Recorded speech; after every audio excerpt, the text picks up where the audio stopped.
Abusia Attention TV esine Nyankopon ayadom ama mesanso ne wo ebehia e Attention TV so e wo YouTube mpacho subscribe mame na me notification bar no umia wi a na wa share ama me na wa sanso a comment e wa se ye ko Facebook a e Attention TV GH Attention TV GH o follow ya na wa sanso e me notification bar no so e de ama me din ene akosia Sparkles obi enya ne do na Ghana for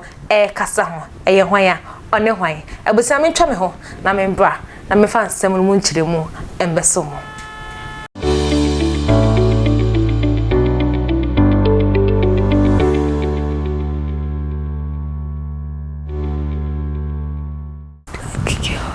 ebusia me da se pa ye se wonya brede twa me ma me twa me ho ade eba ye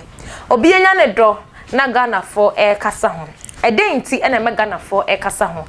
kromo ha se ye hu sa dofo bebre eso we mra bi atwem ana afa bi atwem a na ene de hu video say me nya woda you are the only chick and the only side chick that I have. You are the only chocomillion I take every morning. You are the only last water I take before I go to bed. Nendinde. Ebabe mu. Nende ebaba ma wie den a wo be ye. Nipa ya be hitie bi o hiti bi enso a na ye gyan no aton sansem mu. Nipa yi a meka ne hwasem be menye eye Shatta wale. Obayi a medi kan ka ne hwasem ye eye Shatta michi. Shatta michi eye obi a ne yenim se Shatta wale bra na on be hitie ni na no ne Shatta wale ana na ethwem plan ne ye ka tem plan twede a emu adzin pa ye ya wo twen ya ma Shatta wale ebetimi for failing me dreams na ye hu se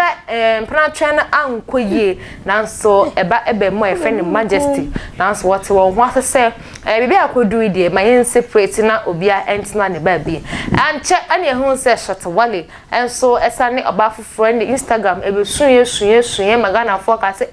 Shatta wale where dear congratulations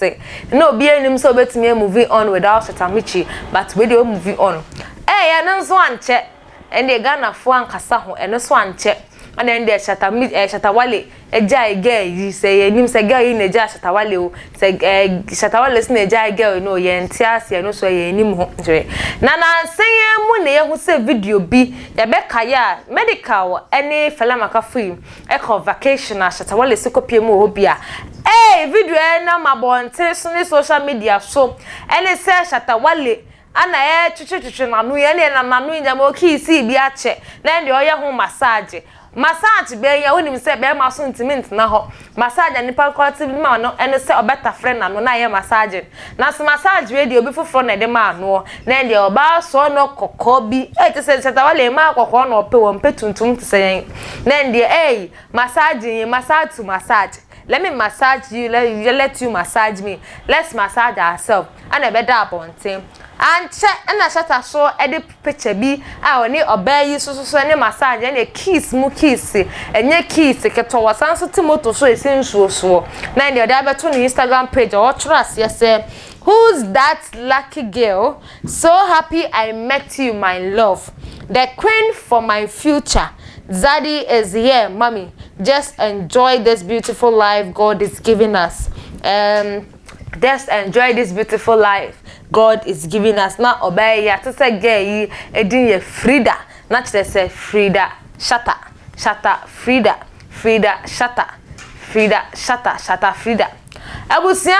enye hokra na me de mi show Ghana for ana ekeka nsemo Ghana for de chese hu se wunua eto domo ana te se nche bia na broken heart videos bi be circulate enti I think so mo ma Shatta wale aya we ana se girl na aya we se broken heart bi ebetima na bia ba anytime na chere se Ghana for at the time ato Shatta wale any Frida girl yi a relationship won say we mo ka se jama 2 months relationship ni begu ebi mo so ka se 3 months relationship ni so begu ebi mo so dey mama na fe ebi mo so ka dey 1 week ebi mo ka say Shatta wale can't stay with only one woman unless Shatta michi and table say for Shatta wale Ghana for ni na ka say onti mini girl yi ent na enche enti no esi ano ne ye bompa ye ne se ubetimi ene girl yat na chema ye ne ewu efiri se wo ana wo ga na hanum se a utimi ma difo atrofo ye hu se adifo atrofo bi wo ga na hanum se ya wo hyenkom a emmem ana se wo hyenkom na opese obema omo nkasa etwafa ho omo fa akire amokoma enkom hye no ebem eno ntine Shatta wale ga na fa se men kan kire wo se relationship a wonya ide omo ma wutiri nkwa odo ye de odo ye des obi bo no nyum odo ye des ni sika odo ye des ni bibia nti wonya do yi bia som na so ye mbom pa ye se oni ga yi muntem ebetete sisia